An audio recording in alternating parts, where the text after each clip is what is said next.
David Geerts, North Washington, Iowa. I married Judy Meyer from Postville in 1973, and she passed away in '04, and then I married Donna Lightman in 2010. I had a 12th grade education. I was in the Army. I was 19. I don't like water, and I'm not real crazy about flying. And I didn't want to join the Marines, so it's the only one left. I got out as an E4. I was in Vietnam, which was never declared a war, a military conflict, and then I also served in Germany, June 2nd of '69. That's when I was inducted in Des Moines. I went to basic in Fort Polk, Louisiana, then a little 2 weeks in Fort Hood, Texas. Then I went to Vietnam and got out of Vietnam in October of '70 and went to Germany December 1st of '70. I went in June 2nd of 1969, and I got out January 25th of 1972. 9 months, I guess it was. Or 2 years and 9 months, excuse me. I was drafted and enlisted at the same time that way I got a better MOS, which is your occupation, what you choose to do. I drove truck all the while I was in the service. In Vietnam, we hauled ammunition and PX supplies and just whatever they needed to the outlying post. I left my family and the job working for Bob's Farm Supplies. So, they were happy about it. I guess there wasn't much they could do. I mean, we were drafted, so we had to go. It didn't bother me. It didn't. My mother, she got homesick. Most of my classmates, they were in college or had moved away, so everybody back then just thought no different than today. When somebody joins the service, it's just what they choose to do. I'm sure I was afraid, but you know, you're 19 years old.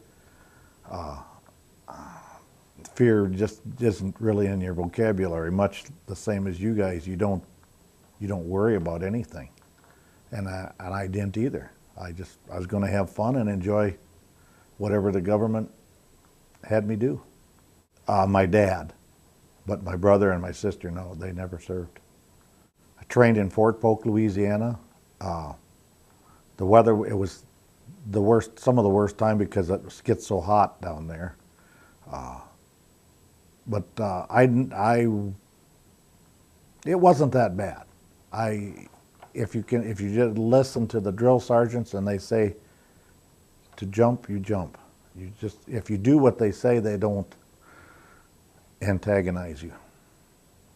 I flew. Fear, I guess, is probably the best word. Everybody was worried what we were going to see when we got on the ground, and it was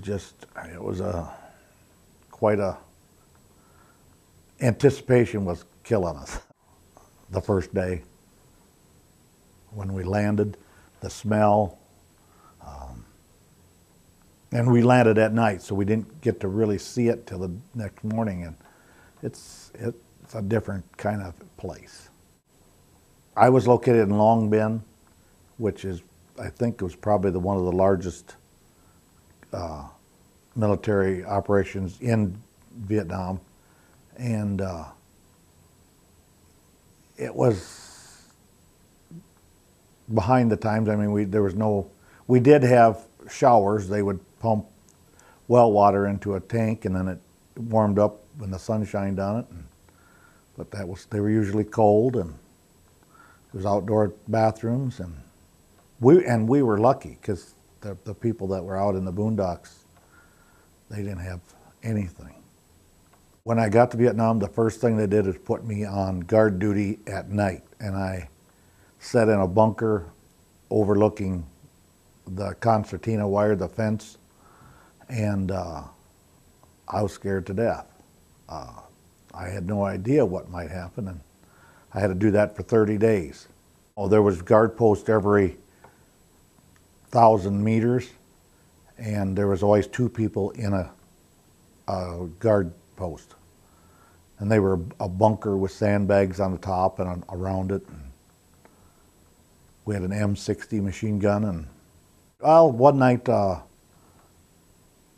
Republic of Vietnam, they called them the ARVN, and they were on the other side of the fence. They were on our side, and they were having a party, and they shot an M79 round, and it landed right in front of our bunker and scared us to death.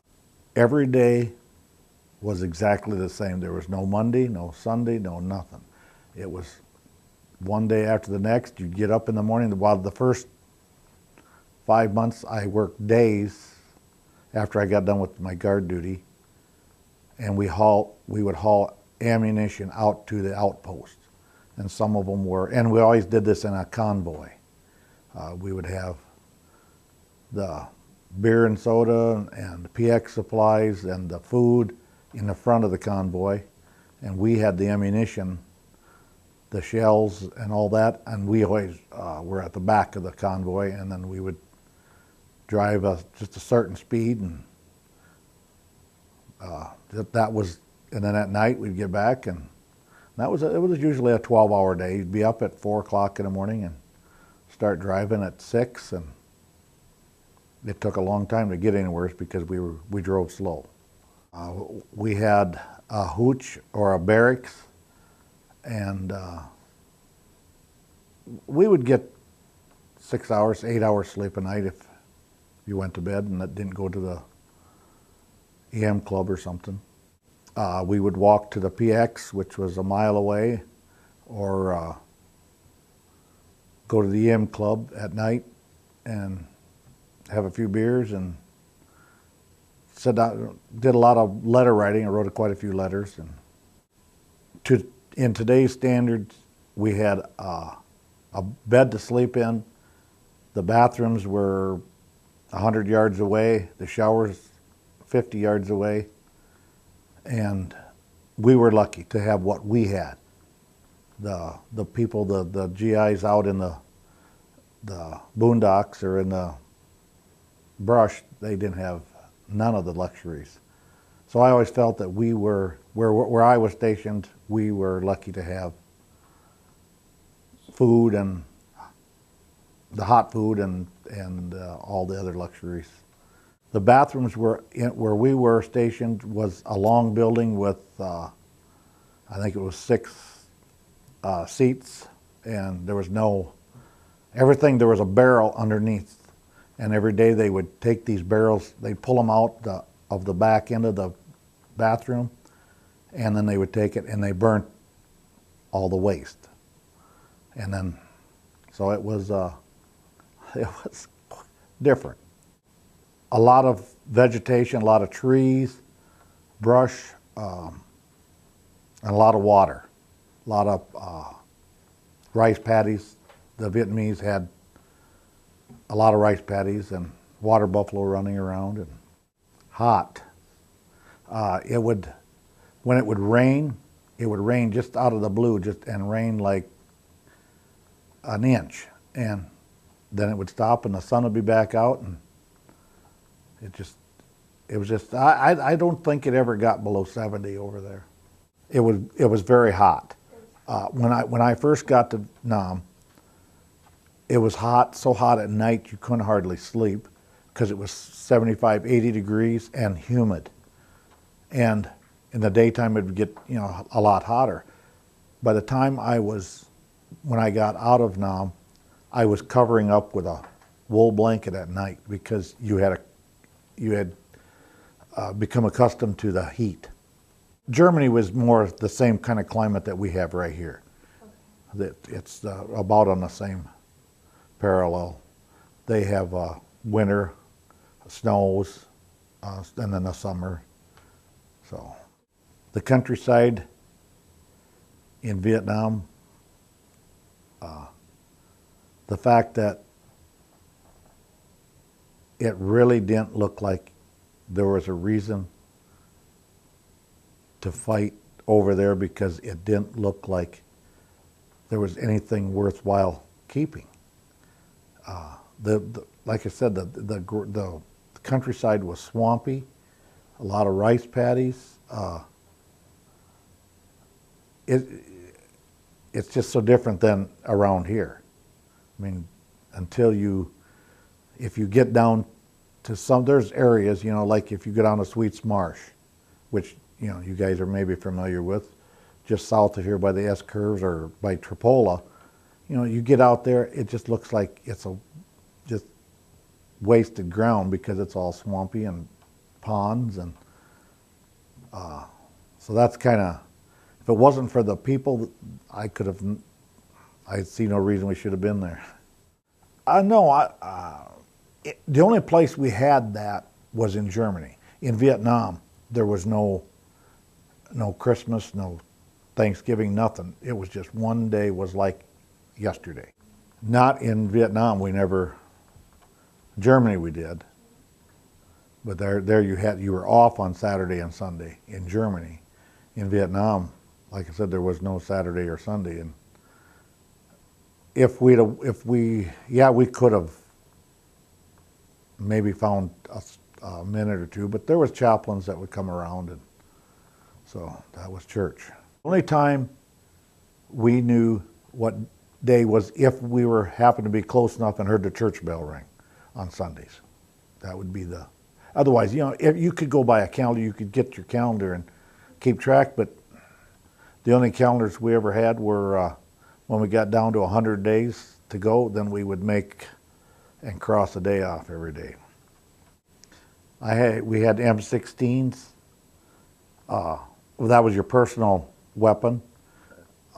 Some of the GIs carried M60s, M79 grenade launchers, and then there was gunships and helicopters to help protect you. But where I was stationed, all we had was M16s. Well, yeah, you knew you were going to be in Vietnam for 1 year.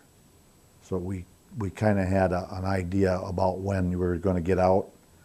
And in Germany, I knew my tour of duty was over June 2nd of 1972, but that was a time period when they were letting people out 4 and 5 months early.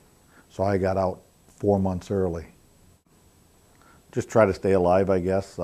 And we had some close calls, but nobody in our company ever got hurt, so we were just lucky, I guess. Just staying around, just in trying to make the best of the situation we were in. Made a lot of friends. When you're in the military, 90% of the people that you know are your friends. We all work together, just like your football team. Everybody works together for the common good, common goal. That's the way it is in the military. You all have to work as a team. I have one friend, one of them that I was in Germany with, that I've been going back and forth. He lives by St. Louis, Missouri, and we have been going back and forth for 44 years. And one of the guys that I was in Vietnam with, I got caught up with him in 1997, and he lives in North Carolina, and we drive down there. In fact, we just got back from visiting him. So I've got two of them and that are real close, and there's others. There's two of them live down by Iowa City, and I've gone down and talked to them, but they apparently would just rather forget all the things that we did. So, some people like to remember, some don't. When I was in Vietnam, we had the opportunity to go on R&R, which is, I could have went to Hawaii, Australia. I chose to stay on duty and get out 10 days earlier. So I got out, I was only in Vietnam 355 days. We wrote letters. I bought a cassette tape recorder and sent one to my folks, and I kept one. And then we would send tapes back and forth, which was very nice. It was just made it a little more personal to hear their voices, but that was the only contact. And I think if you needed to, if there was an emergency, you could have went through the Red Cross and got a phone call back home. But I think good. I don't know why. I guess my mom probably missed me the worst, but otherwise it was just, everybody just goes on with life. I had a new family of GIs, and I adjusted to them as family. So we were all one big family, I guess. And I never did get homesick, and like I said, I made the best of the situation. And if you do that, I just think, and that's any situation in life. If you make the best of it, it's a lot easier to get through it. I never had any face-to-face, but on several convoys there was an M79 grenade round came in, landed 100 yards from my truck as we were driving. And one night, when the last 6 months I was there, I worked nights, and we would unload ships down in Saigon, and we had to drive back and forth on the road, which was 20 miles from Saigon to our camp. And one night it was our own GIs just messing with me, but because I was driving back and they started shooting M60 rounds across the road in front of me, so that sort of got my attention. But then they quit, and I just kept on going. But that's about the only things that we ever had that come close to hurting us. Yep, I wrecked a truck in Nam, and I wrecked one in Germany, and they weren't my fault. The one in Germany, I was passing a semi, and he blew his left front tire, and he came over and cut into my truck. He sort of ruined the truck. And when we got stopped, I got out on the other side of the Autobahn, which is a 4-lane. My truck was up on top of the guardrail. So it was an experience. Some of the equipment that came back in, that we drugged back in, that the wreckers pulled back in, how bad it was destroyed from hitting a mine, or some of the things that they threw at them. That was just knowing that some of the GIs were killed in those things. Some of them were happy that we were there, but most of them weren't happy. I mean, they didn't really condemn us, but they didn't really associate with anybody. And we really didn't have much contact with any of the civilians. We had a hooch, and our barracks we called hooches. They're a metal building, no insulation, no nothing, and just bunks in them. But then there was Vietnamese women that would come in, that we would hire them, pay so much to them, and they would wash our clothes. And I have a picture of that where they just wash them in buckets, and they would hang our clothes out, dry them, and press them, and lay them on our bunks every day. I don't know that everything was a surprise. I mean, you didn't know from day to day what you were going to do, but yet you had a kind of an idea. You know, you didn't know how your day was going to end, I guess. That was a surprise every day.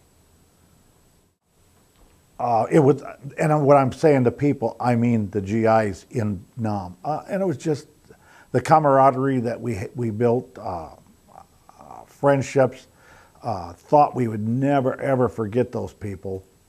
And I went through some pictures yesterday, and there's people in these pictures.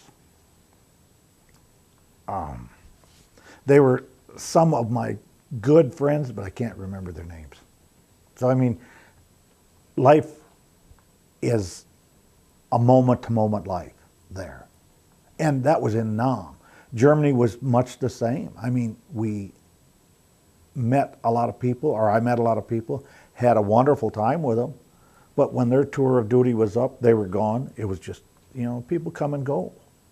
Like at home here, it's not that much. You know, people are in your life for a longer period, you know, years. Where they're a tour of duty, you might get there on half of their half is half gone, their duty, and so you only know them for 6 months. But that's, I mean, I enjoyed the people. I really enjoyed the people. I still enjoy people. The freedom to do what you want. You know, if you didn't want to, what you could do, drive in a car, go see your friends, go to town, stuff like that. There was a lot of GIs were treated bad. I never got in that situation. When I got home, everybody treated me just like normal, just like it was before I left. Welcome home. They had no animosity to me. That they were mad at that I was over there. But some of the guys they ran into a lot of people that just hated GIs. And thank God that now a GI is somebody that has a lot of respect from everybody. And I think that's great. They deserve it. A GI is anybody that's in the military is a GI. And I don't even know what GI stands for. That's something you can look up. I don't know what it is. But that's the term that we just use for everybody. Yeah, some of the things, lives went on. People had gotten married. Where I worked had grown. It wasn't just the one machine that we had. He had grain bins and everything. He had just grown a lot in 2.5 years. Yes, and that was, I believe, it was a law back then that your job had to be given back to you. But I really wasn't worried. My boss was a wonderful guy, and so when I got out of Vietnam, it was just, you know, the hamburger, hot dogs, stuff that you take for granted. When I was in Germany, well, there you could get anything you wanted. The food was way better in Germany than it was in Vietnam, and more. You could get anything in Germany, where Vietnam, they just had what they had. When you are inducted into the military, you have a 6-year obligation. And so I was actually in the military for little over 3 years when I got home. It was just like I never left. It just started over, and all the people I knew were at home were still there, and nobody had passed away, so life went right on. Just stepped off the airplane and started again. To me, it didn't affect me at all. I'm sure some of my friends say it affected me a great deal, but I don't know that it affected me. There again, it was just the time that I wasn't home with family and friends. That's something that you miss, that you'll never get back. But I also met new friends and family in the service. So it's still, what you make out of it is, you can make the best of any given situation, is what I'm trying to say. After I got out and got older, I was always, and I still am glad, if we have to fight a war or a conflict of any kind, I'm glad it's on their soil and not in our country. I don't want you kids, anybody, to have to live in a situation like those countries are. I mean, you see pictures, it's way, way worse when it's actually happening to you. I learned to enjoy life. I worked for Bob Sealhammer at Bob's Farm Supply in North Washington. And then he passed away in 1977. And then the co-op, five-star co-op, bought it. And I worked for them for 33 years. When I got out of service, I got married a year and a half after I got out, and we built a house in North Washington. Still live there today. Nope, it was just like got off the plane and just right back to normal. It meant that my time with the military was over and I could get back to doing whatever I wanted, I guess. You didn't have the government, the military, telling you what you could do and couldn't do. I might not have met my wife. I might have met somebody else sooner. Your whole life would be different. I have no way of telling or knowing what things might have been.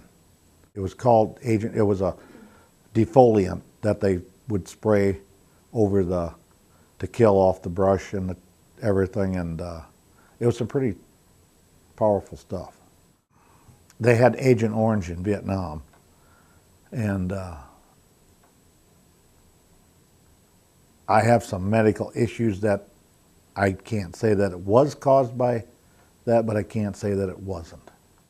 Sometimes I think I would like to see what Vietnam looks like right now. And as far as going to Germany, I enjoyed that, but I think there's so many wonderful, beautiful things in the United States that my wife and I have been traveling, and when I get done looking at all the wonderful things that the United States has to show, then I would think I might want to go back, but not really right now.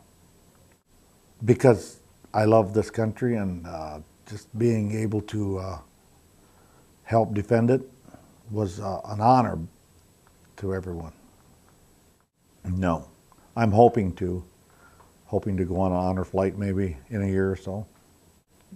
There's a lot more opportunities to be in a specific field where you know, with the computer age, you can fight a war from a computer and a table just like this.